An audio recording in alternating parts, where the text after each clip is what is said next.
মনের কথা মনেই থাক না, মনই হচ্ছে গুরু।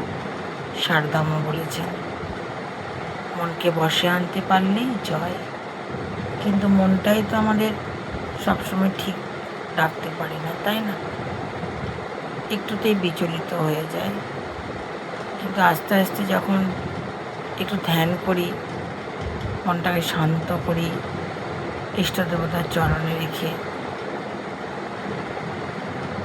খুব তখন মনে হয় সত্যিই তো চিন্তা করছিলাম কেন, এই তো বেশ হালকা হয়ে গেলাম। তখন কত ভালো লাগে, মনে হয় কত কাজ করি,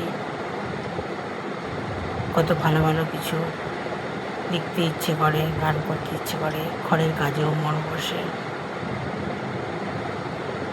মনটাই কত সুন্দর হয়ে যায়। সত্যি তখনকার সময় মা সারদা কত গুরুত্বপূর্ণ কথা বলেছিলেন।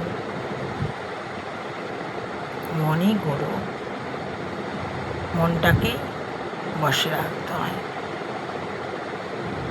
মন খারাপ করলে এত কষ্ট হয় বলো, মনে হয় নিজের বলে কেউ নেই এরকম মনে হয়।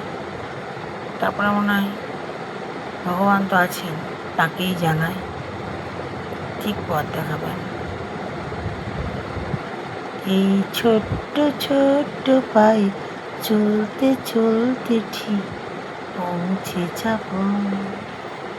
ভালো থাকবেন বন্ধুরা, গুড নাইট।